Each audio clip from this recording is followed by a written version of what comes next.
Assalamualaikum warahmatullahi wabarakatuh. Salam sejahtera untuk semuanya. Apa kabar sahabat Tangguh? Perkenalkan, saya Habib, peneliti di CSIS dan juga co-founder Podcast Asap Indonesia. Hari ini kita akan diskusi tentang satu topik yang sangat penting sekarang, yaitu tentang GPDRR atau GPDRR. Sahabat Tangguh tahu nggak sih apa itu GPDRR? Pernah dengar apa singkatannya? Kalau belum tahu, GPDRR itu adalah Global Platform for Disaster Risk Reduction. Ini merupakan satu forum internasional yang terdiri atas berbagai macam multi pemangku kepentingan dan juga penggiat kebencanaan akan berdiskusi terkait beberapa topik mulai dari penanggulangan bencana, perubahan iklim, penanganan pandemi, dan pembangunan berkelanjutan. Indonesia mendapatkan kehormatan untuk menjadi tuan rumah daripada GPDRR ini, yang ke-7 tentunya, dan ini yang pertama kalinya di Asia Pasifik dan yang kedua di luar Jenewa atau di luar markas PBB. Kegiatan ini akan diselenggarakan pada 23 sampai 28 Mei 2022 itu di Nusa Dua Bali.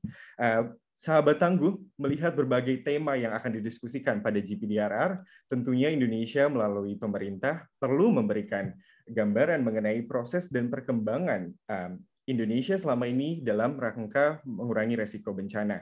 Dan kita tahu Indonesia memiliki pengalaman kebencanaan yang sangat kaya sekali sejak berdirinya negara ini. Dan tentunya ini menjadi modal penting, bukan hanya di dalam negeri, tetapi bagaimana kita melakukan diplomasi, atau yang biasanya kita kenal dengan diplomasi kebencanaan. Nah, kali ini kita sangat beruntung, kita sangat terhormat sekali kedatangan tamu spesial jauh-jauh dari Swiss, jauh-jauh dari Jenewa. Beliau merupakan duta besar atau perwakilan tetap Republik Indonesia untuk PBB, WTO, dan organisasi internasional lainnya. Mungkin mari kita sambut saja narasumber kita yang terhormat, Bapak His Excellency Febrian A. Rudiat. Bapak Febrian, selamat datang Bapak. Terima kasih Mas Habib, apa kabar? Sehat, Bapak apa kabar di sana? Alhamdulillah sehat, dingin tapi udah mulai agak hangat. Alhamdulillah. Terima kasih banyak Bapak sekali lagi sudah bergabung di podcast BNPB hari ini. Kita hari ini jadi mau diskusi tentang GPDRR, Bapak Dubes. Kalau misalnya, jadi sahabat Tangguh ini punya beberapa pertanyaan. Jadi sahabat Tangguh penasaran terkait dengan persiapan Indonesia menuju GPDRR.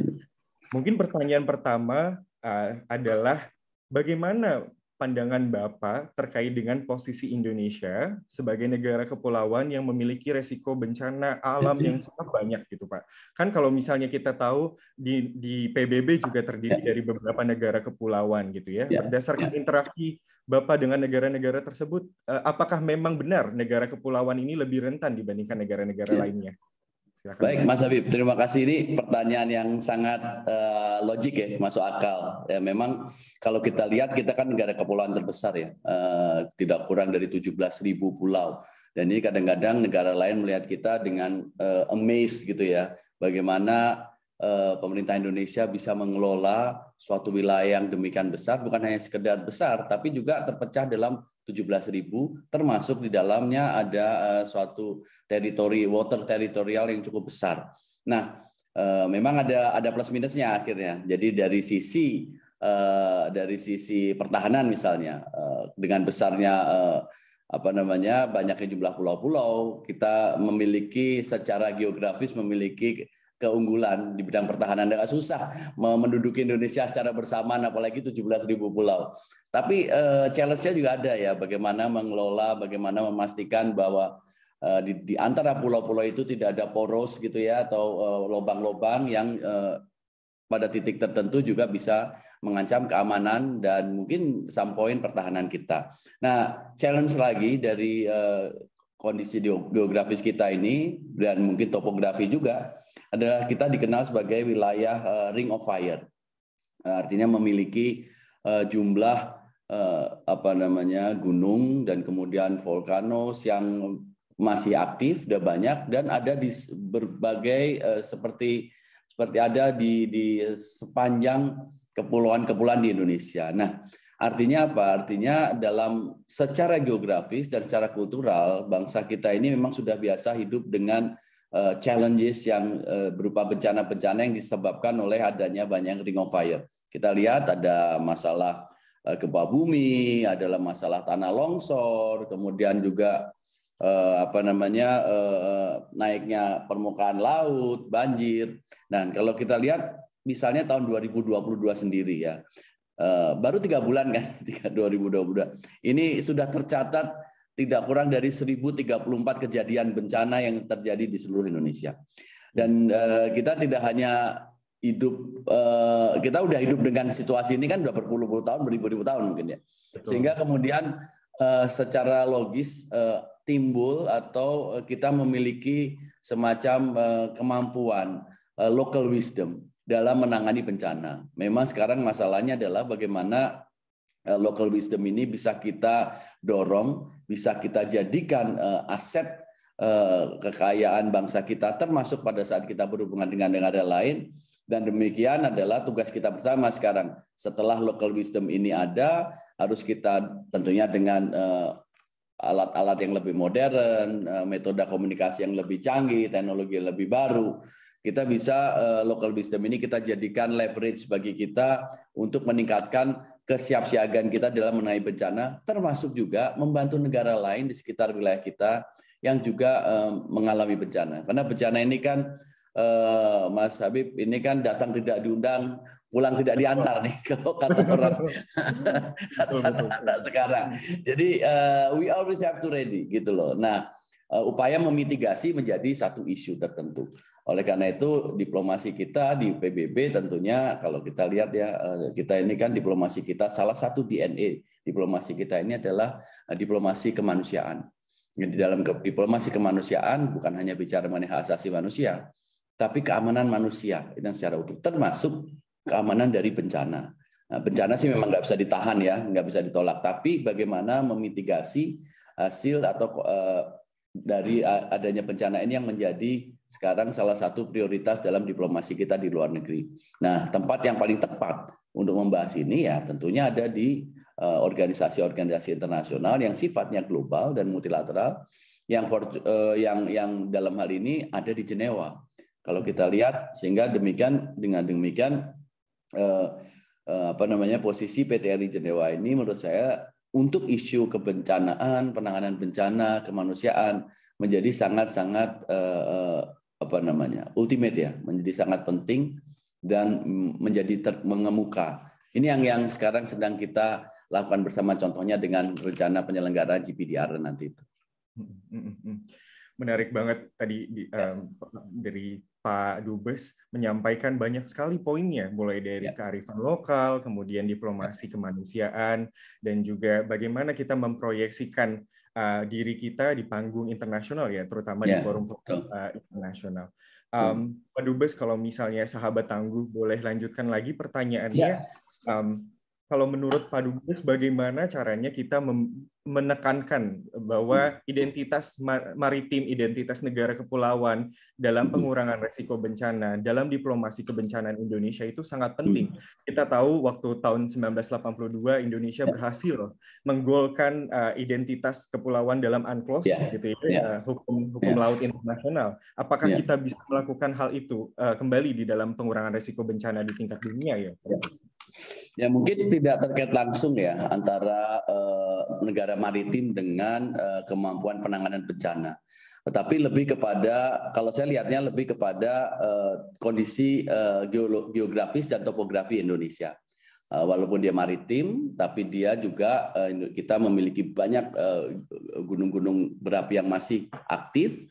Dan kemudian apabila terjadi bencana, isu yang pertama kalau kita negara maritim, khususnya negara kepulauan, itu adalah masalah logistik. Ya, bagaimana bisa membantu pada suatu wilayah di berbagai banyak pulau, pemerintah memiliki kapasitas untuk memberikan bantuan dan saya rasa dalam hal ini BNPB sebagai first responder dari berbagai kebencanaan itu dituntut untuk memiliki mekanisme kerja yang sangat cepat, yang sifatnya koordinatif. Dan memang akhirnya kan tidak semua bisa rely pada pemerintah pusat. Oleh karena itu peran pemerintah daerah, peran BNPB, Badan Nasional Penanggulangan Bencana pada tingkat daerah, ini betul-betul menjadi perpanjangan tangan dari BNPB. dan mereka diharapkan dapat menjadi first responder yang handal. The problem is tidak semua daerah memiliki kapasitas yang sama. Ini kalau kita bicara nasional ya. Nanti kita bicara internasional lebih lagi parah lagi. Nggak semua sama antar negara, tapi ini dalam nasional. Tidak semua daerah memiliki kapabilitas dan resources yang sama. Oleh karena itu memang fungsi koordinatif dari pusat yang dilakukan BNPB menjadi lebih sangat vital dan sangat strategis. Tapi kita lihat kemampuan BNPB sekarang sudah sangat bagus, didukung dengan komitmen dari pemerintah, dan ini juga yang diperhatikan oleh dunia internasional. Sehingga kemudian akhirnya kita mendapat kehormatan untuk menjadi tuan rumah sekaligus ketua GPDRR. Pertemuan GPDRR ini adalah pertemuan hajat besar di dunia internasional global untuk kebencanaan. Jadi kalau kita lihat sidang kalau majelis umum misalnya, hajat besarnya kan majelis umum PBB, sidang majelis umum PBB setiap September Oktober. Nah, di bidang kebencanaan kita punya namanya GPDRR ini. Ini hajat besarnya yang tidak dilakukan even setahun sekali, ya kalau nggak salah 3 tahun sekali. Dan saya rasa baru sekarang nih dilakukan ada di Indonesia dan di wilayah kita, di region kita. Saya rasa cukup bangga juga sebetulnya bahwa ini berarti adalah pengakuan dari dunia internasional terhadap, dalam tanda petik ya, kan ini kita bicara mengenai penanganan bencana, terhadap peran BNPB sebagai koordinator dari penanganan bencana di Indonesia yang kita tahu challenge-nya tidak mudah. 17.000 pulau dan bisa terjadi di mana saja yang kita nggak bisa perkirakan. Baik, seru banget tadi dengerin Pak Dubes cerita tentang diplomasi kemanusiaan dan juga tantangannya logistik gitu ya, terutama kita sebagai negara kepulauan.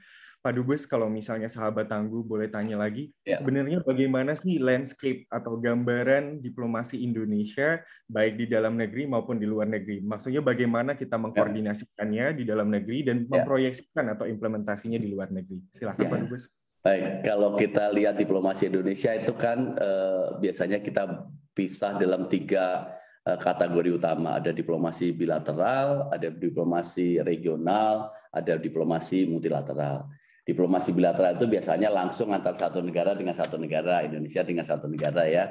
Kemudian diplomasi regional kita kenal seperti ASEAN, di mana kita mencoba bekerja sama, bikin platform bekerja sama dengan negara di regional untuk memajukan kepentingan kita. Nah, kemudian ada juga namanya diplomasi multilateral, yaitu diplomasi pada tingkat yang lebih tinggi lagi.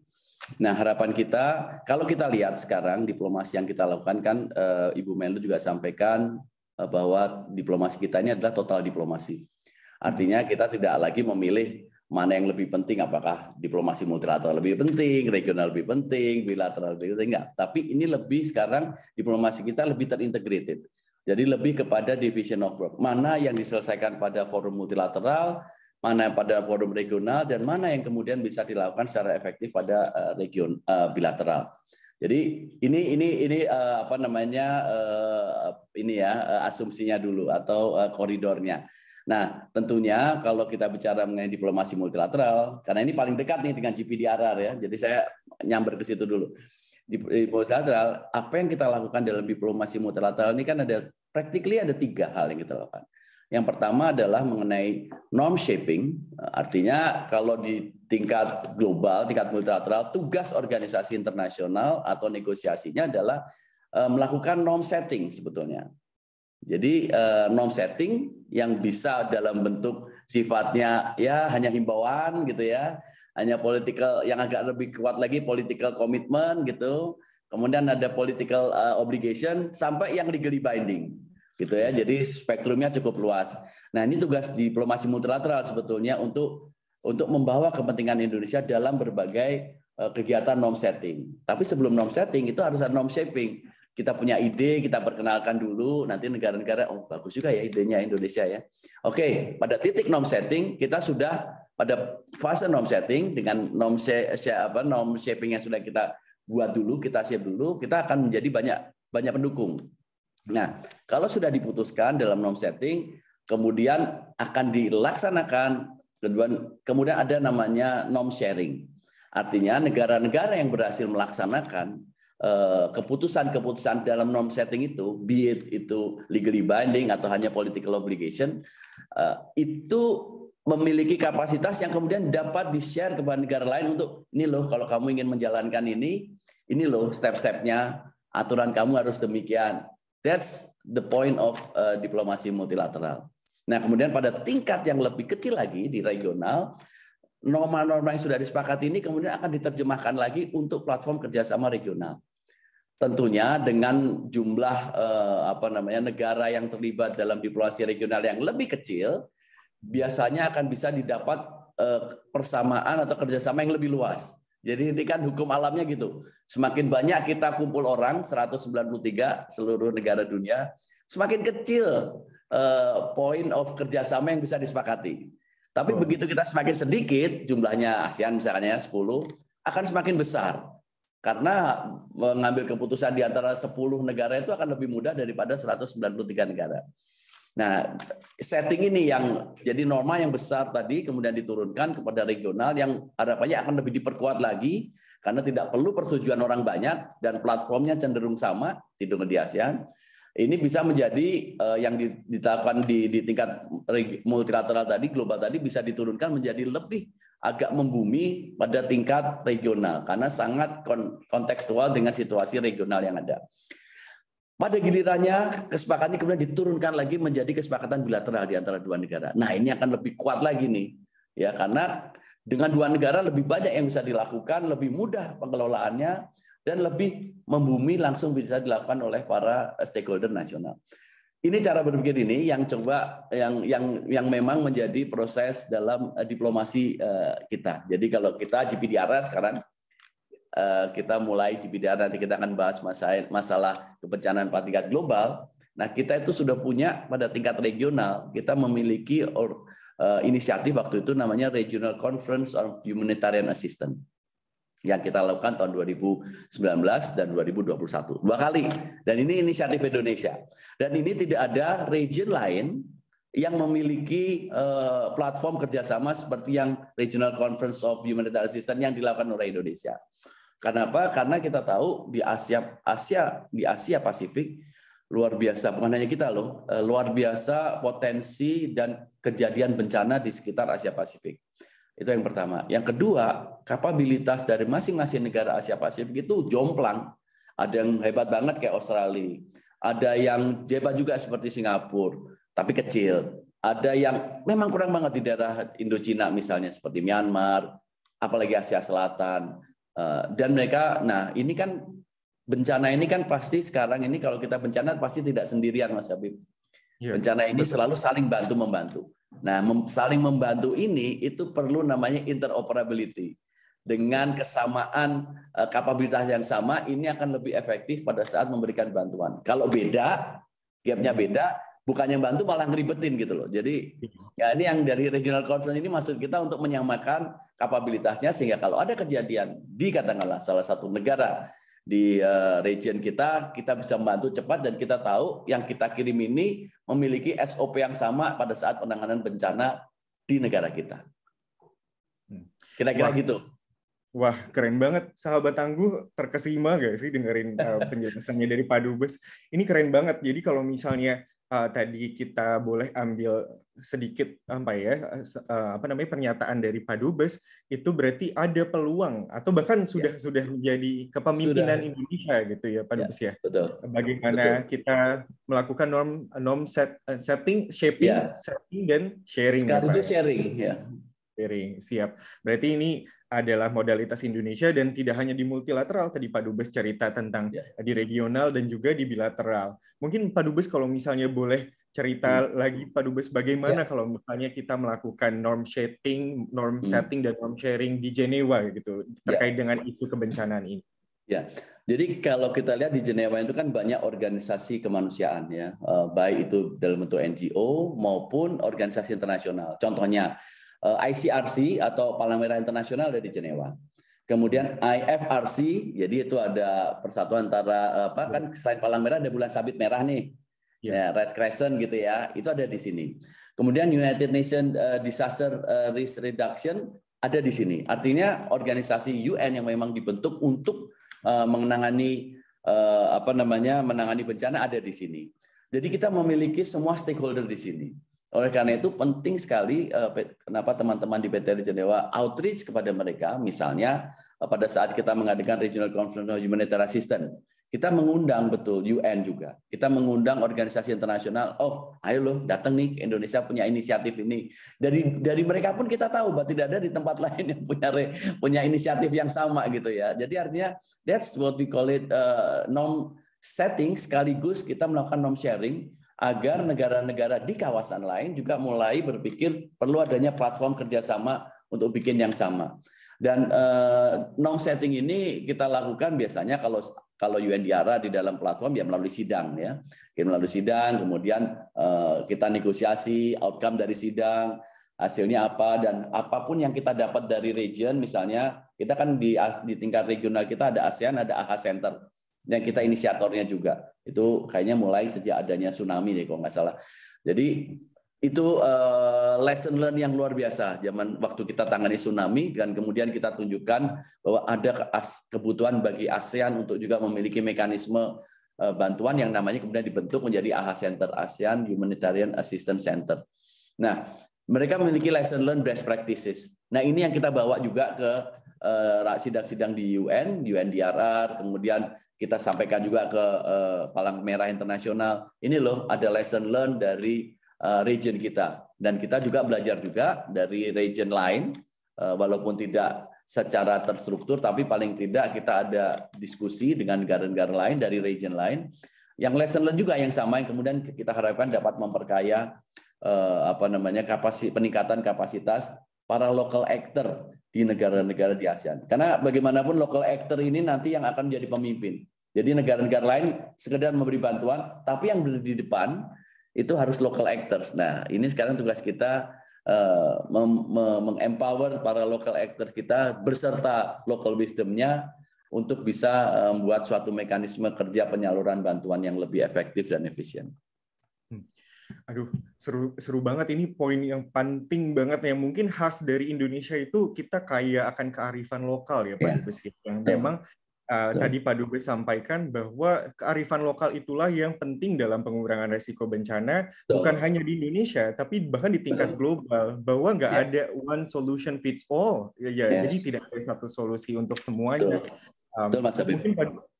Silakan Pak Dubes. Ya betul Mas Habib. Tadi Mas Habib sampaikan exactly, you taken the point very well.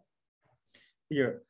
Itu bahwa kearifan lokal tadi Pak Dubes sampaikan, dan mungkin kalau misalnya boleh menanyakan lagi Pak Dubes dari sahabat tangguh ini, sebenarnya kalau kita melihat GPDRR ini apa yang menjadi modalitas Indonesia gitu untuk melakukan diplomasi kebencanaan di luar GPDRR, mungkin setelah GPDRR, apa yang dalam bayangan Pak Dubes mungkin Pak? Bayangan saya tuh GPDRR ini kan nanti akan banyak outcome-nya ya, yang jelas secara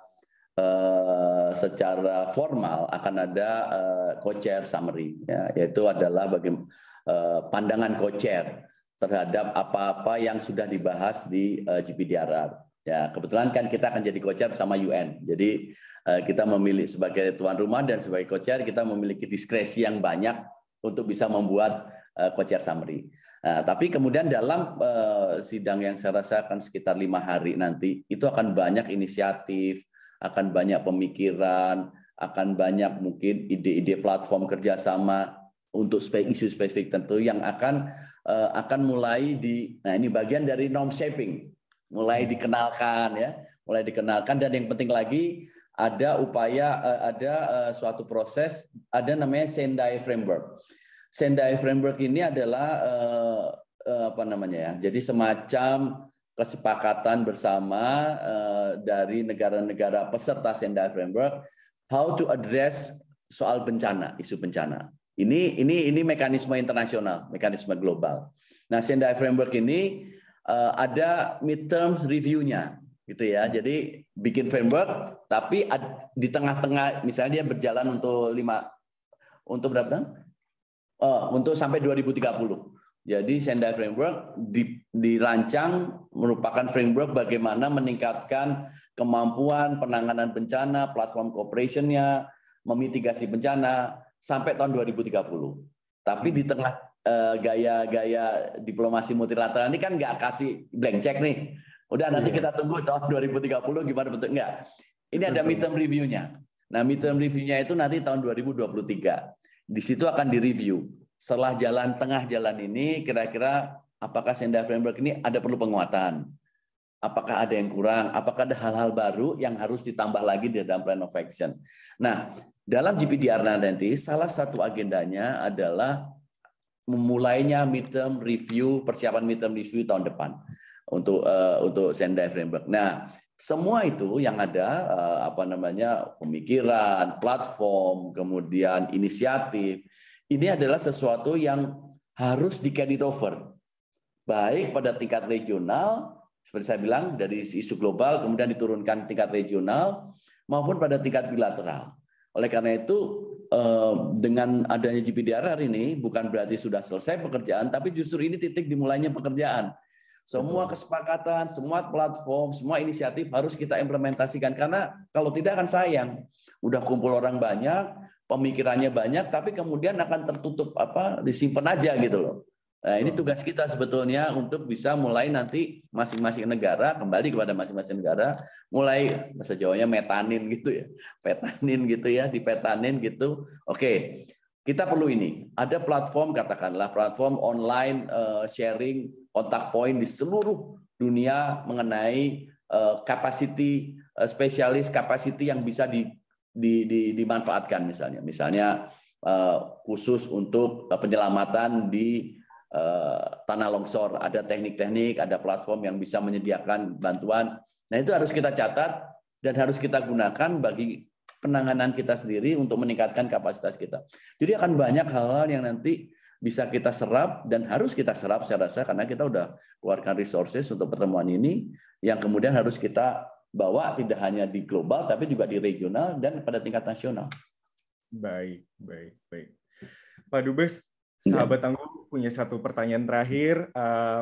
Jadi, apakah Pak Dubes kita bisa ketemu, sahabat tangguh bisa ketemu Pak Dubes di Bali akhir Mei ini dalam penyelenggaraan GPDRR?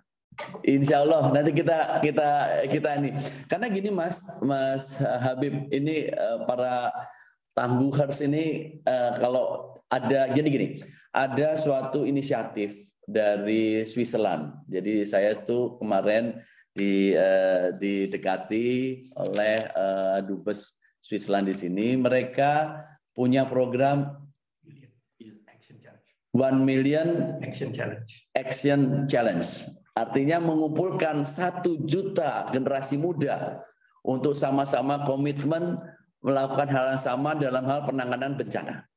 Nah, dia akan mengadakan side event pada saat GPDR. Jadi saya rasa ini bisa dimanfaatkan.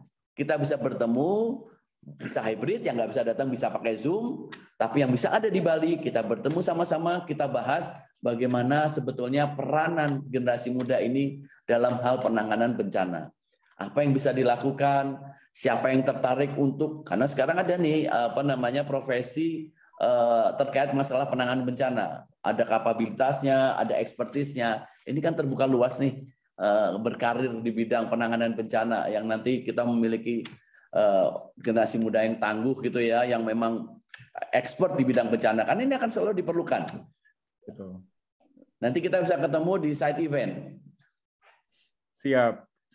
Pasti kita harus ketemu dengan Bapak Dubes yang keren sekali, Pak Dubes Febrian. Sekali lagi, sahabat tangguh mengucapkan terima kasih banyak untuk waktu yang diberikan oleh Bapak, sangat generous sekali atas waktunya. Dan tadi keren sekali ya, sahabat tangguh podcast BNPB, bahwa Indonesia itu punya modalitas, kita punya pengalaman, kita sudah melakukan action juga. Tadi Pak Dubes cerita tentang bagaimana kita melakukan Regional Conference on Humanitarian Assistance, kemudian juga bagaimana kita menyelenggarakan GPDRR ini, kemudian juga modalitas Indonesia, kearifan lokal, identitas kita sebagai negara kepulauan. Tadi Pak Dubes juga bilang peran BNPB di dalam menangani logistik, dan juga diplomasi kebencanaan Indonesia yang dari perspektif generasi muda. Tadi Pak Dubes cerita bagaimana Pak Dubes didekati oleh Switzerland. Mungkin satu poin pesan terakhir Pak Dubes, ada yang mau disampaikan ke sahabat tangguh podcast BNPB? Ya, mungkin satu saja saya senang ada para rekan-rekan dari Tangguh ini, karena satu hal yang akan selalu bersama kita terus sebagai manusia adalah masalah bencana.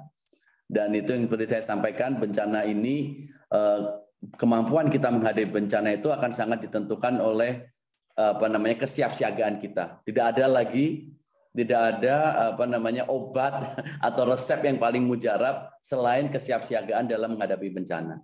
Nah, kesiapsiagaan ini tentunya harus menjadi bagian dari kehidupan kita sehari-hari, bukan sesuatu yang pengetahuan kita tumpuk, kita taruh pas ada bencana kita baca.